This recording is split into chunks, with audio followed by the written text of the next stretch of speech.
Okay, it's 6 o'clock, so I'm going to get started.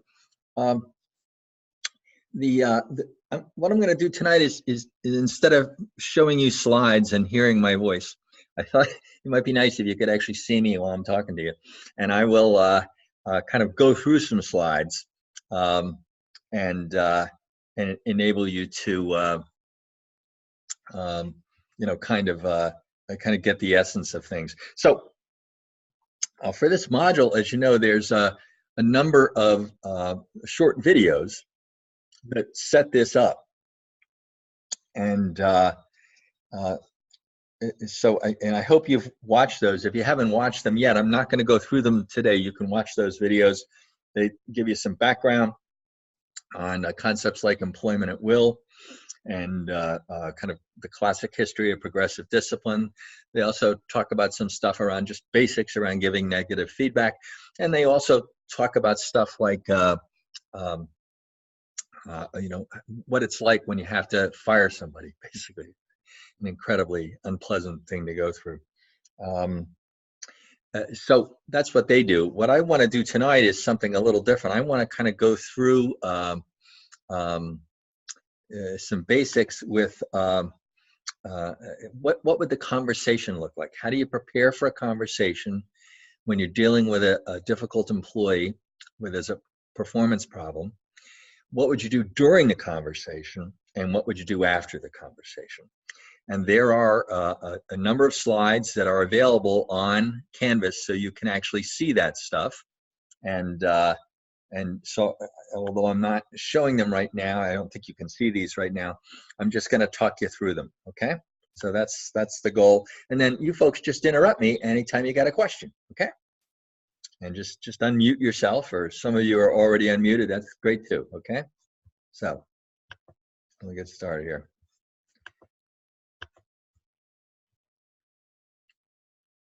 So I guess the first thing I always talk about when you're dealing with a performance problem is the way you're going to proceed in the conversation, and whether or not you even have a conversation has a lot to do with what you think the cause of the problem might be.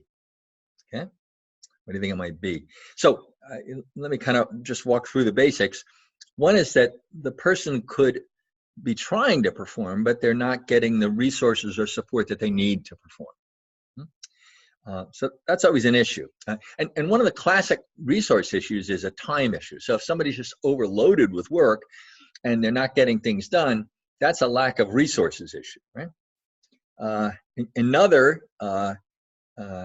issue is it could be simply that the expectations are unclear. They really don't know what you want. They don't get it. You may have said it, but they don't get it. Another could be that they're trying to perform, but they lack the knowledge and skills to do that effectively. But the final one is really the one that's usually most troubling, and that's kind of what I would just describe as a basic failure to execute. That is, they have the resources, they understand the expectations, but they lack the knowledge or this, and they have the knowledge or the skill. So they got the resources, they understand expectations, they have the skill, they have the knowledge, but they're still not executing. This is by far, in my experience managing people, the most frustrating situation to deal with.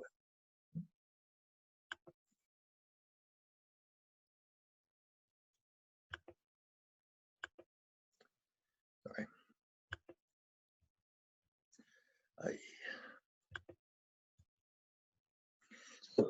We're going to start off with a few things you ought to do before you have a meeting.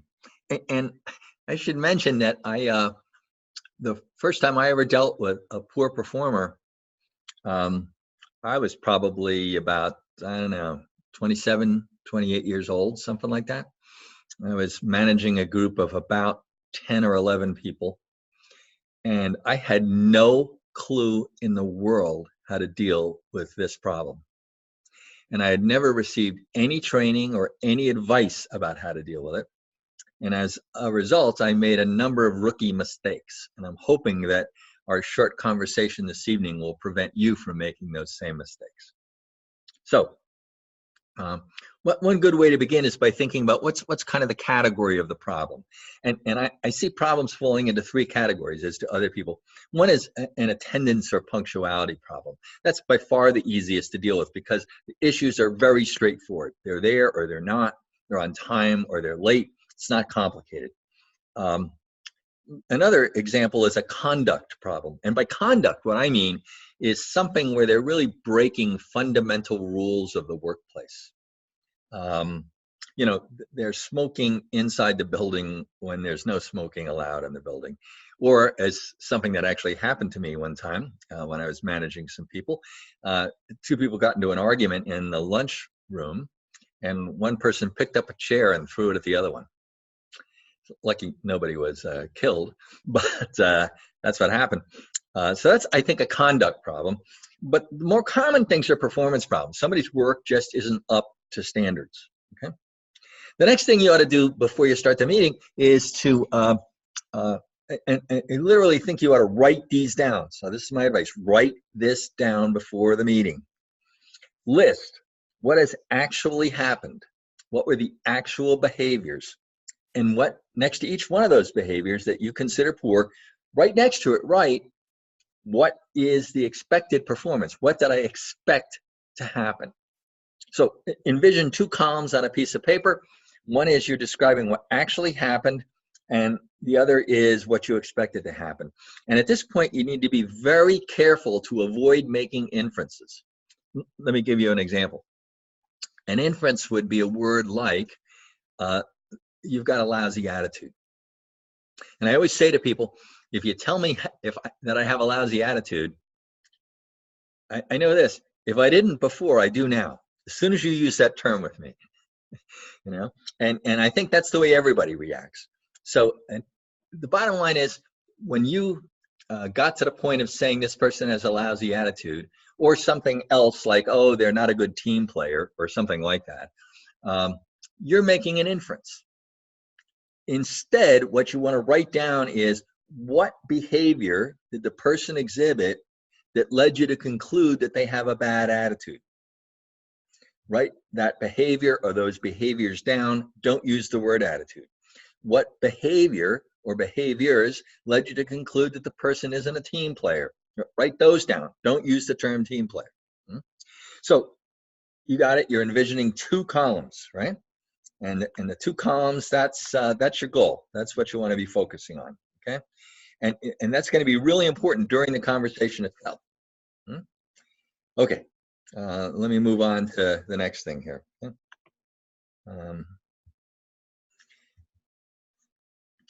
You ought to think about the odd possibility that the person will say, I don't see why this is a problem.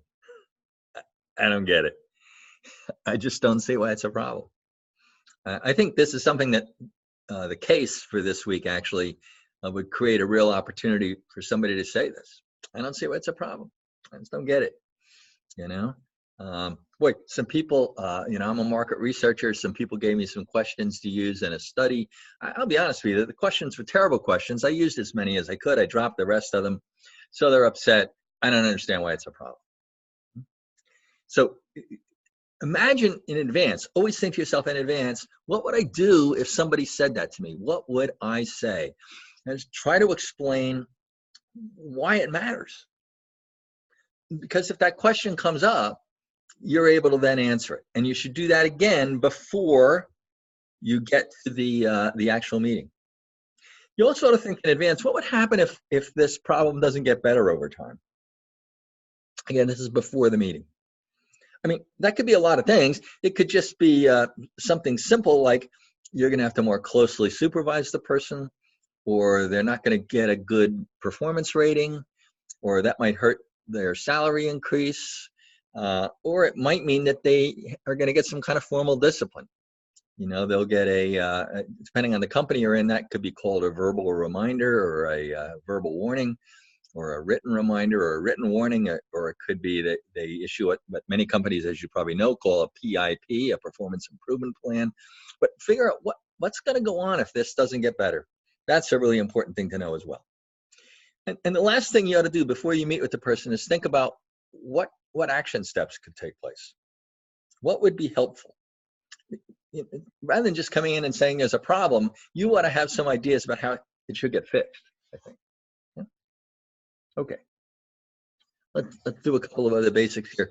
Where should this meeting take place? Well, the first rule, of course, as you know, is that it should always take place someplace where you cannot be overheard. Never in public. Never in a setting where you could be overheard. It's generally advised that you don't meet with the employee in the employee's workspace, even if it's private. That you're better off trying to either meet in your office or to meet in a private spot like a conference room where you won't be interrupted. When should the meeting take place? It shouldn't take place in the heat of your emotion. It shouldn't. Wait. Calm yourself down. It might take you 20 minutes to calm down. It might take you a day to calm down, but never when you're emotional. Next, make sure you have all the facts straight. Make sure you have all the facts straight. If there's other people you need to talk to confirm those facts before you meet with the person and get the details and know that you're very, very clear on the specifics, do that before you have the meeting. And if it's going to be any kind of formal disciplinary action, you ought to get some approval in advance. In different organizations have different people you ought to get approval from, right? It could be somebody in human resources, it could be your boss, but make sure you have whatever approvals are necessary if you're doing something formal. And the next obvious question is, how should it look? How should it feel? And I think if you're just coaching the person or you're just having an introductory meeting about a performance problem, it's best to not be too formal. That is, if you're relaxed and your body posture is kind of relaxed and you're sitting next to the person, that kind of conveys that we're just having a conversation here and this is not the end of the world. On the other hand, if this problem is a recurring problem, you've had conversations before, now it makes sense for you to be on one side of the desk, the employee to be on the other side of the desk, for you to have your desk clean and organized so there's nothing else on it, basically. So it's clear that, and your body posture conveys that you're sitting upright, you're making a lot of eye contact, and that conveys that alone conveys something about the seriousness of the conversation. So that's a really important one to deal with.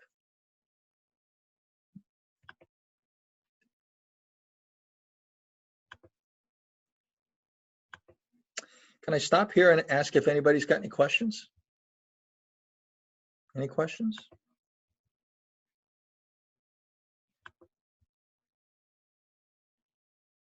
Okay. So far quiet. I guess that's good news. Let's keep going on. Who should be present? So often a question comes up with people, who should be present? Well, kind of the core answer here is that as few people as possible. So in the vast majority of circumstances, it should just be you and the employee. If there's somebody else there, another manager, somebody from human resources, that might be useful if it's a serious conversation and there have been recurring problems and recurring conversations. But it's generally a bad idea because the person feels like they're being ganged up on. The one notable exception to that is if you are managing people in a union environment, because the union's contract with the employer probably states who needs to be present. And in some cases, a representative of the union, such as a shop steward, might need to be present. How long should the meeting be? It shouldn't be 2 minutes or 3 minutes or 4 minutes, but it shouldn't be 45 minutes. It's not a counseling session. You're not a clinical psychologist. If it's taking you that long to get through it, it's taking way too long. So recommended timeframes tend to be from about 15 to 25 minutes. That's typical. I think 15 to 25 minutes. This is enough time for you to do what I'm about to talk to you about and to let the person feel like they have an opportunity to talk and to go back and forth a bit and to gain the person's agreement about changes that you'd like to see and to kind of close the meeting in an appropriate and relaxed and clear manner. All right. So that's stuff you do before the meeting. Let's talk about what happens during the meeting. And here's something really important I want to convey. Don't ever read a book that tells you the precise words you should use. Okay, I have some examples of language that you could use at several points in PowerPoint slides that I've placed here for you and placed on the module. But you have to use your own language, because otherwise it's going to sound false and artificial, and that's very, you're lost. You're just lost. A couple pieces of advice. A lot of people talk about what's called the hamburger approach to management conversations. Say something nice, that's the top of the bun, then get to the point, that's the negative feedback, and close by saying something nice. I should just emphasize that's a very American way of thinking about feedback. And in many other cultures, that's considered disrespectful, believe it or not. So my advice is to get to the point fairly quickly. That doesn't mean you can't say anything nice. You know, you can say, hey, Tony, last year, as you know, you got a good performance rating, an average performance rating. And this year I've complimented you several times on some feedback I've gotten from different customers. But recently, a couple of things have been weighing on my mind, a couple of things I'm worried about, and I'm going to need your help to get them taken care of. That might be a way to start. That might be language that I would use, because it conveys fairly quickly that I'm acknowledging that, you've been good in the past. I'm not saying you're bad now. I'm just saying there's some things I'm worried about and I'm going to need your help. So the person right away knows, oh, I'm involved in this. I'm involved. Something's going on. Let's proceed from there. But you have to find your own language to do that, okay? And now the key thing. Remember when you wrote down in preparing for the meeting a list on one side of the paper that said, here's what actually happened. I got the facts straight. I know what actually happened, no inferences, and here's what I expected to happen. Say that. Tony, my expectation is that when a client asks our market research group to use a particular analytic technique, that we're going to use that technique unless you feel it's the wrong technique and you've gotten the client to agree to use a different technique. But I heard on this last project that the client wanted you to use technique X, you used technique Y, and the client's upset because they wanted to see the data analyzed using technique X. So tell me what's going on. Tell me what happened. So notice what I did there. I simply said, here's what happened, and here's what's expected. And then I paused and I said, talk to me about it. What's going on? And at this point, you just need to listen. You need to listen. The conversation can't be one way. You don't necessarily know all the facts. Tony might have his or her own version of the facts. You might know something that you don't know. You don't know for sure. So tell me what's going on, and let Tony talk. Now, Tony might come up with some excuses that you don't like. I'm going to talk in a minute about how to handle those, okay? We'll give you some feedback on how to handle those. But the basic point is to say, here's what I expected, here's what the company expected, here's what actually happened. It's obvious there's a difference. You don't have to say there's a difference. It'll be obvious. And then say, talk to me about it. What's going on? Okay? Let them talk. As that conversation evolves, at some point, your goal is to try to reach some point of agreement, trying to get the employee to agree to what you want. So, and I emphasize that it's really important to ask the question directly of the employee. For example, don't just say, don't think to yourself, well, I explained everything, and so I think I've covered all the ground I need to cover here. No, you haven't. You haven't covered the ground until the employees agreed to do what you've been talking about. So in my example, the agreement might sound something like this. It might sound like, so Tony, I understand that you didn't like the analytic choice that the client offered, and you thought it was a poor choice. Can I have your agreement that going forward, if that happens or any client request occurs that you think is not a good choice, you'll do two things. You'll come to me and get me to sign off on what you'd like to do, And you'll also talk to the client and get the client to agree with what you want to do. And if for some reason the client won't agree, then you and I will talk again, and we'll kind of brainstorm ways that we can gain the client's agreement. Tony, do you agree that going forward, that's how you'll handle things? That we're going to honor the client's choice unless you think it's a bad idea, in which case you're going to talk to me. We'll get some agreement between the two of us about the best approach. You'll then go to the client, get the client's input, and see if you can get the client to agree to the changes you're suggesting. If that works, great. If it doesn't work, talk to me again and we'll figure out a path forward. Do I have your agreement to do that, Tony? So literally ask the question directly. Okay. A couple of other things here.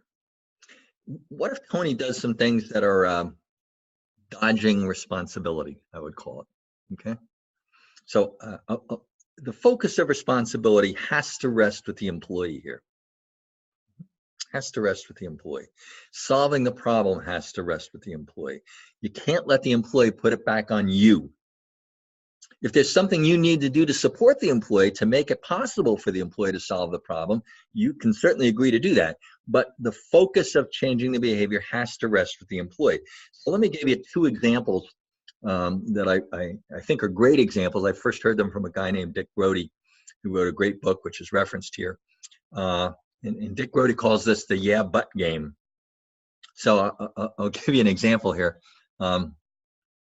Imagine you're in a retail setting and the place opens at 10 o'clock in the morning. And you need to have 3 people in the store at 10 o'clock in the morning in order to be up and running, because you can't really run it with less than 3 people. But one person keeps showing up late, 10:15, 10:20, 10:25, 10:11, they're hardly ever on time. And you've documented this and you're talking to the person and you explain, I need you to be here on time, 100% of the time, every day. But I've noticed that on the following dates you were late, and here's how late you were. Talk to me about it. And the person says this: Jim, you're absolutely right. I feel sorry about that, and I feel badly about it. The problem has been that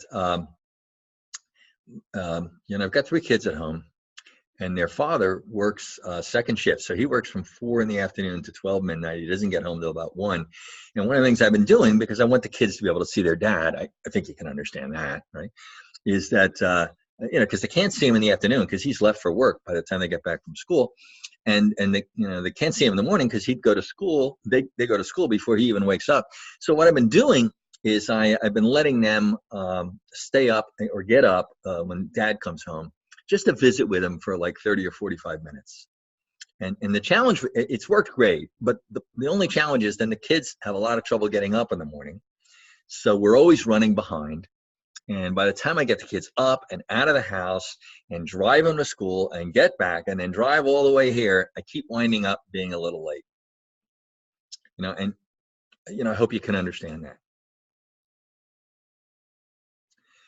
that.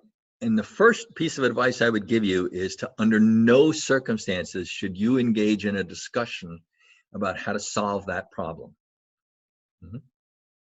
It's not your problem. The smartest thing to do is to say, listen, that sounds like a tough problem. What steps are you going to take so you can guarantee you'll be here every morning at 10 o'clock? Because that's what I need you to do. That's what you want to do here. Right? Don't let the person drag you down that path. I actually, when I was young, I was about 23 and I was living in Honolulu, Hawaii, working for the State Department of Labor as what's called a research statistician. And I lived in the beautiful Manoa Valley, which is back behind the University of Hawaii. And I took a bus, which ran every half an hour to get downtown to get to work. And that bus always got me to work. I was supposed to be there at 8. And the bus always got me there at 8:05.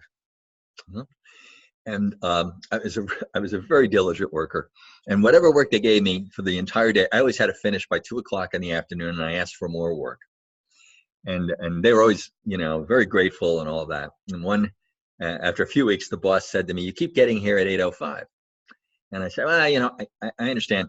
but I'm getting all my work done. I'm getting it done early. And on top of that, the earlier bus would get me here at 7:35, which is 25 minutes before my shift starts.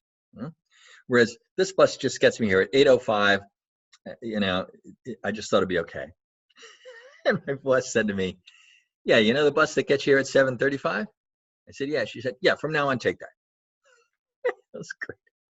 It was a great lesson. She didn't buy into the excuse, and her logic was perfectly clear. If I let you come in 5 minutes late, other people are going to come in 5 minutes late.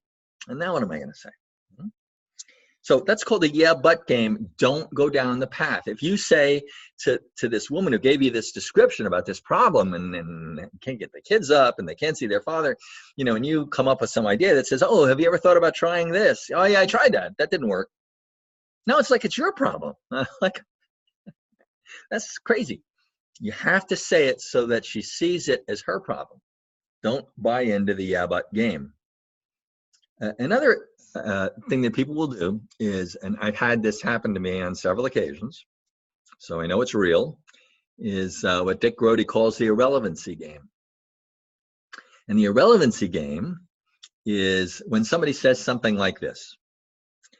The last place I worked, that's not how they handle things. They handled it much better than the policy here. You guys want to do X, but where I worked before, they did Y, and it was much better. Or they might say to you, the woman who was the boss before you, she didn't handle these things the way you're doing it. Here's how she handled it. That was way better. But that's not a debate you should ever have. It's not a discussion you should ever have. The process here is what's called dismiss and redirect. In dismiss and redirect, all you do is you say something like this.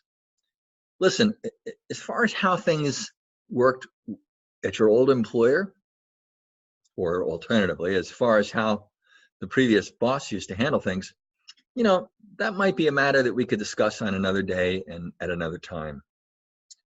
But right now, I need you to agree to do X, Y, and Z. And do I have your agreement that you'll do X, Y, and Z? In other words, don't go down the path. Dismiss it, redirect it. Go back to the path. Go back to asking what you want the person to agree to do. If the person does agree to do what you want them to do, and that's, in my experience, is the vast majority of times that'll happen. Whether or not they do it is another question, but they'll agree to do it. Then it's time to close the discussion. And in general, when you close the discussion, a couple of key things to remember here. One is, if it's any kind of a formal disciplinary discussion, you need to be clear about that. So if you're in a company that uses progressive discipline, and maybe this is a disciplinary discussion, but it's the first one, that's often called a verbal reminder or a verbal warning. You need to say that to the person. And don't think to yourself, I warned them when we were talking and it was verbal, so it must be a verbal warning. No. It's not a verbal warning, or it's not a verbal reminder unless you say it's a verbal warning or a verbal reminder. So that's important. And I'm going to talk a little bit about written reminders or other things in a minute if problems escalate. After the meeting, by far the most important thing to do is to document it. This was a mistake I made big time when I was young. And this first person who I ultimately had to let go, I'd had multiple conversations with him, but I hadn't documented them. Because every time I thought, that conversation went pretty well, I think everything's going to be okay in the future with Greg. I think we got this settled now. But then 6-8 weeks later, another damn problem would come up or whatever. I had no documentation. So how do you document? Well, there's several ways you could do it. One way is, imagine this is the first time you've talked to somebody about something. You don't want to make a big deal about it, and the conversation seemed to go really well. At minimum, send yourself an email that documents what happened. Say, I met with Greg at 3:30 this afternoon until 10 minutes of 4. During the meeting, I described these expectations and I described what happened. As Greg and I talked, We came up with a couple of ideas about how we could proceed going forward. And going forward, Greg agreed to do X, Y, and Z. I thanked him for that agreement. And we left on a positive note. Send yourself that email. And you might say, well, you know, how does that constitute documentation? Well, it's an electronic record of something. And if something comes up a month, 2 months, 3 months, 4 months later, you'll remember the date you had that conversation. And you have an electronic record of it that will be stamped on the date you sent that record. Of course, another approach that you may well know, but I'll just remind you of it, is that you can send an email to the employee. But you have to do it, if it's an early conversation, in kind of a very polite tone. Hey, Greg, thanks for talking to me today. I appreciate you taking 20 minutes out of your schedule. I know you're really busy. You know, I mentioned that, you know, my expectation is that when a client gives us an analytic preference or any preference, we're going to honor it unless we can get the client to sign off on an alternative. We talked about this for a while, and you agreed that going forward, if the client makes a suggestion that we think is a bad idea from a market research perspective, first you'll talk to me. We'll come up with some ideas. You'll go back to the client, see if you can get them to buy into those ideas, and make sure that the client is signed off on things. If that doesn't work, then you'll come back and talk to me, and we'll come up with a plan. But I'm really glad you agreed to handle things going forward that way. I feel a lot better about it. I think that's going to really solve these kinds of problems.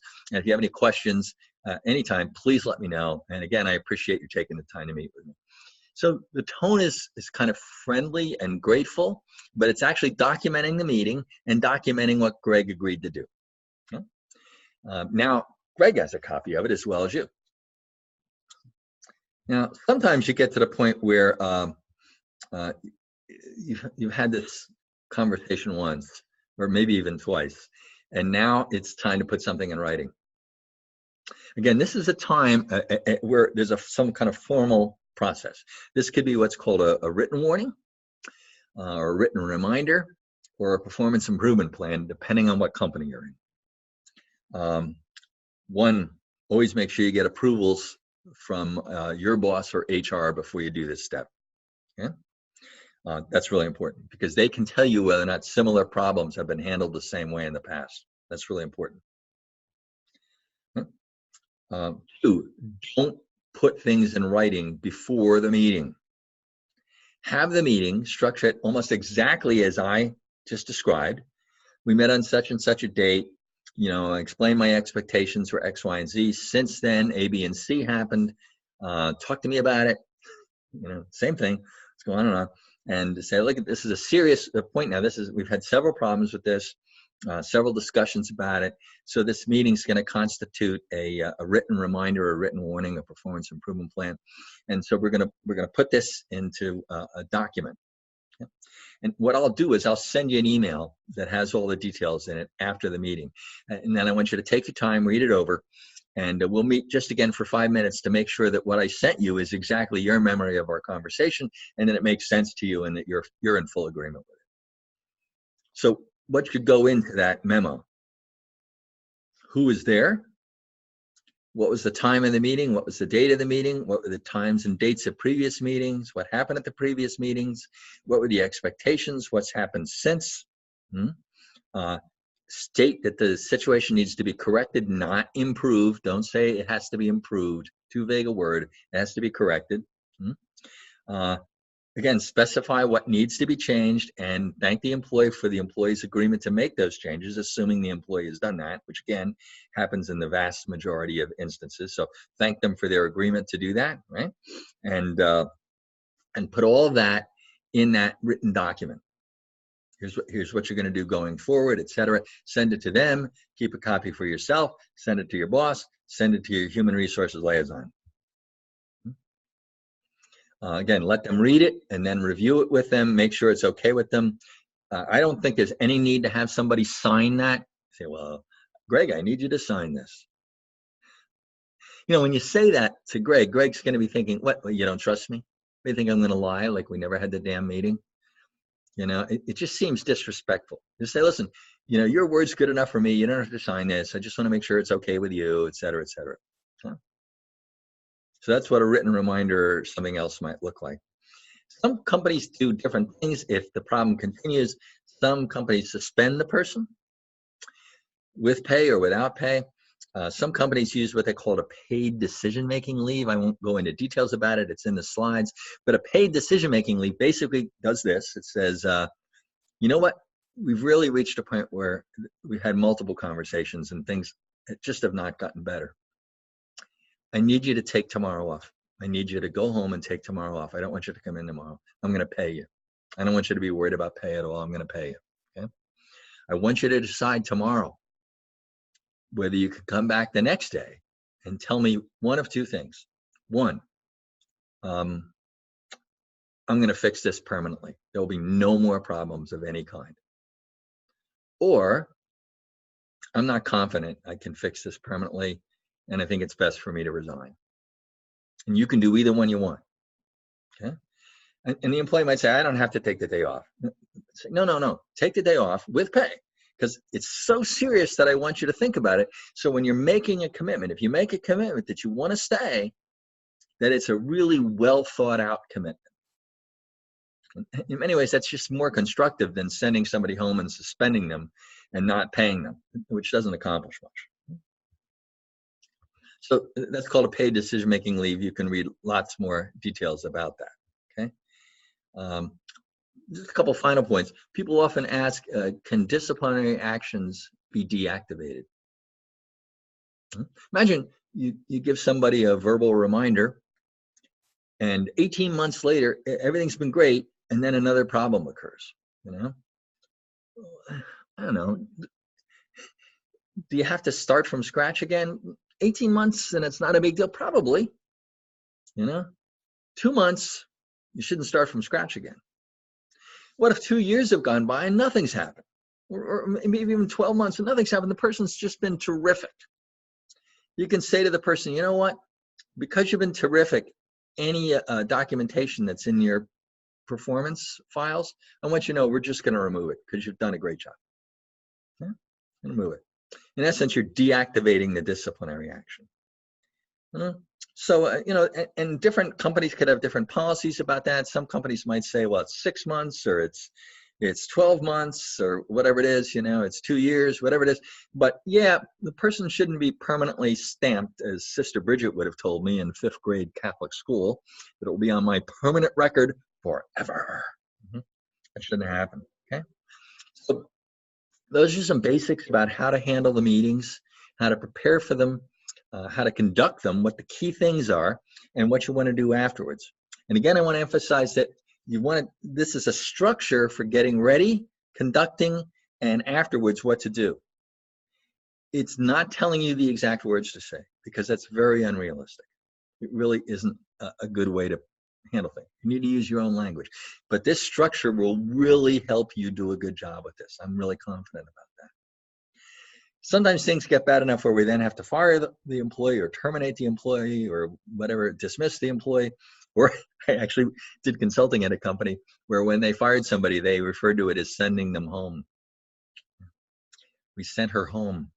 First time I heard them say it, I thought she was sick or something. And then I realized later in the conversation, oh no, they fired her. They don't use the term fire or terminate. They sent her home. Sounds so polite.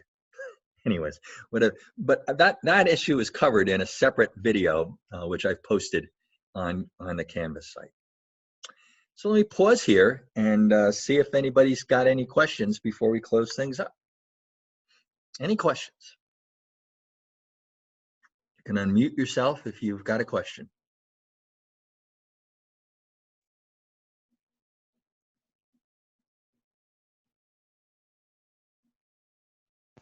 Hello. Okay. Hi. Millie? Yes, this is Millie. I did have a question. You mentioned that you talked about making sure that you gain agreement and everything, and that most likely they will agree even if they don't follow up. What happens if they don't agree? That's a great question, Millie. Remember before the meeting, one of the things I said to prepare, so you've thought about it, is what would happen if things don't get better? That's where that comes in. So that's where you'd say, okay, if you're not going to agree to make these changes, you need to understand here's what's going to happen. So I'm going to, and whatever, that might vary a lot from one case to another. It could be that the next time it happens, there's a formal disciplinary action, or Mhm. the next time it happens, you can be guaranteed that you're not going to get a salary increase this year. Or the next time it happens, I'm going to have to really just change things so we're supervising you much more closely to keep you.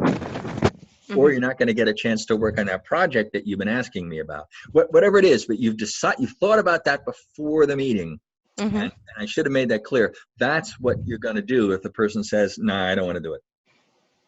Does Okay. that help? A little. I was just thinking that in some cases, so when you're asked to travel or asked to work late, it's not part of your normal job Ah, description. yeah, And you have countries where you really can't force people to do that because, there's specific laws and you have to yep, follow those. And even in the United States, maybe that could happen, but definitely internationally, that that can happen, that right, you just can't tell people you're gonna you I need you to work late. right, I mean, if they right, don't want to, you can't force them. So right. I guess I was asking more from that That's perspective, a really good. or even to travel or to cancel a vacation because you have extra work to do, and Yeah, they need to shift priorities, that kind of thing. yeah. So boy, those are all different things, and they're all great questions. So first of all, if there's no reasonable way that you can expect somebody to travel, Mhm. and that can happen in real circumstances. I Mhm. definitely get that. At that point, I think it's unreasonable to be having a conversation with somebody who didn't meet the expectation of travel. Mhm. I think the conversation now is about what can we do in lieu of travel. Okay. And fortunately, of course, in the world we live in, we can be discussing things electronically, Mhm. and we can do that. Or alternatively, perhaps somebody else actually wants to travel. You know, Mhm. there are people like that, and I always find that stunning because I was not Right. one of those people. I was, Mhm. I was like, I just want to go home at the end of the night. But I did have to travel a lot when I was in corporate life. Mhm. Yeah, So me too. I think you're not having a conversation about violating an expectation because it was an unreasonable expectation in the first place. Okay. Instead, you're having a conversation about this is the problem, and let's talk about a mutual way that we can agree to deal with that problem, recognizing the limitations of the situation. Okay. That help at all? Yes. Okay. Yeah, it's a really good question because it forces you to think about in advance whether or not your expectations are reasonable. Mhm. Yeah. Yeah, Um, I see that in sort of international markets, and suddenly somebody's really good, but they never had to travel before, and all of a yeah. sudden now you want them to because you think they're so great, Yeah. and they just can't, or Yeah. you want them to work on on kind of an extended project, or just do something out of their normal routine, but just because you think they're great, but they Yeah. never had to do it before, Yeah. so they're That's right. feeling like, oh, well, why are you asking me to do extra stuff? Right. I, I absolutely agree. I think Hmm. that's absolutely right. Sometimes you can think about incentives to get people to do that, but travel is a good example of something that I think is often just not a realistic option. And the classic example I always think about is even where it might be normally expected, you've got an employee who's a single parent with 3 young kids at home, and you want them to go away for a week. Really? Hmm. That's just not. I think it's not reasonable. And so I think then you're in a joint problem-solving discussion. How do we deal with this? What are the alternatives? What else can happen here? Mhm. Hmm. Okay, Okay, thank you. good. Any other questions from anybody else?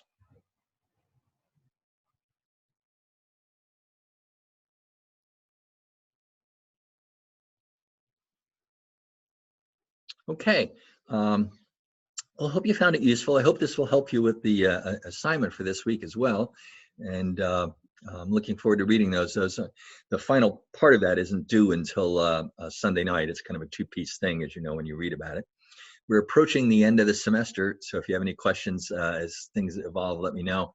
I am about 1/3 of the way grading your skills analysis papers. So 6 of you have received feedback from me. I hope that 6 more will get it tomorrow. It takes a long time to do this. And then probably nothing's going to happen on Thanksgiving Day. I'm just being honest. But I hope the remainder of people will get their feedback either by the end of Friday or midday Saturday. Thanks a lot. I hope you all have a good evening. And I've been recording this and I will post it on Canvas in case you need it. Thanks very much, everybody. Thank you. Have a good night. Thank you. Bye-bye. Thank you. Bye-bye.